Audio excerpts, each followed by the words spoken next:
Welcome back, fans, to another round of the Ultimatum. And if this is your first time here, this is a quick recap of how this event works. 4 racers enter each race. Each racer's positions are chosen at random. Each racer continues until they lose. Only one racer leaves victorious. There will be 4 races per season. At the end of the season, the 4 race winners will race to declare an overall season winner. And at the end of 4 seasons, each season winner will face off to find the Ultimatum Grand Champion. And today's race is all about some good old-fashioned red, white, and blue American muscle. Up first, we have the 1969 Mercury Cyclone, driven by Mason Lee from South Cleveland, Tennessee, USA, where he works as a sales manager, and his race position will be number 2. Next up is the iconic 1969 Chevrolet Camaro, driven by Ms. Elizabeth Lazara from Valley View, Pennsylvania in the USA, where she works as a pharmacist at the local pharmacy, and her race position will be lucky number 4. Up third, it's the equally iconic 1967 Ford Mustang, driven by Henry Blair from Danbury, Connecticut, USA, where he works at the Danbury Fair Mall, and his race position will be number 3. And finally, we have Bruno Capoletti from the Bronx, New York in the USA, where he works as a plumber in the local plumbers union, and he's driving this all-black 1967 Chevy El Camino. And unfortunately, his race position will be the only one that's left, number 1, putting him up first in round 1. Now let's get these muscle cars revving and get this race started. Here we are at the roof, ready to let all the horses loose. Having drawn number 1, Bruno Capoletti's El Camino starts us off in the pole position. And 1 lane over, it's Mason Lee in the 1969 Mercury Cyclone. Great! Now let's get to that countdown. 3, 2, 1, go! Here we go! Mercury in trouble!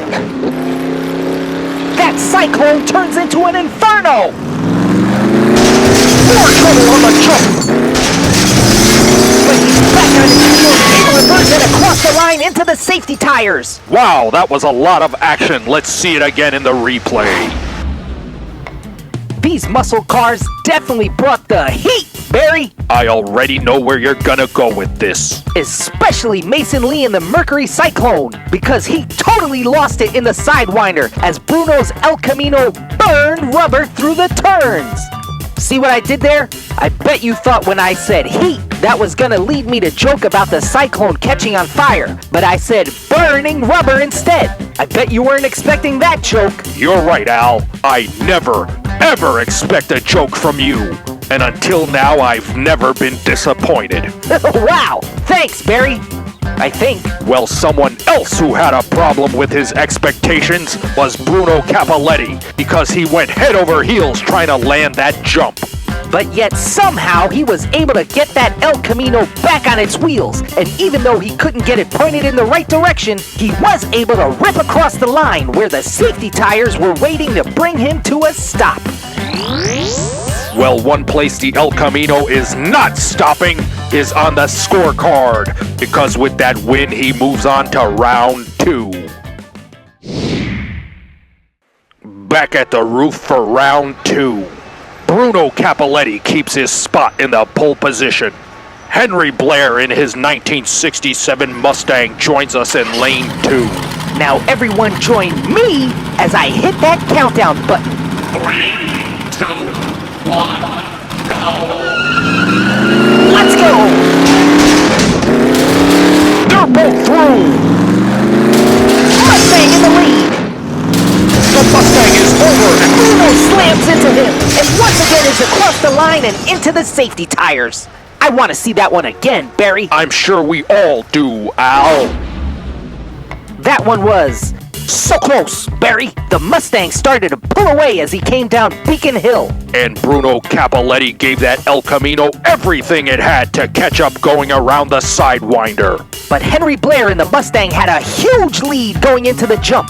But gaining all that speed cost him on the landing in the boulevard, because Henry's Mustang goes immediately on his roof and comes to a complete stop. But he wouldn't be completely stopped for long, because Bruno slams into him for good measure to make sure he's definitely out of the race. And then he lines up and heads straight for what is apparently his favorite spot into the safety tires. Well, the other place Bruno Capoletti is heading straight for is round 3, because he just sent Henry Blair back home in time for his next shift at the Danbury Fair Mall. It's the final round. Bruno Capoletti, still in the pole position, is looking to run a perfect ultimatum. And Miss Elizabeth Lazara in the cherry red Camaro is looking for an upset and claiming the title for herself. But only one can claim victory. Good luck to both racers. 3, 2, 1, go! Let's do it!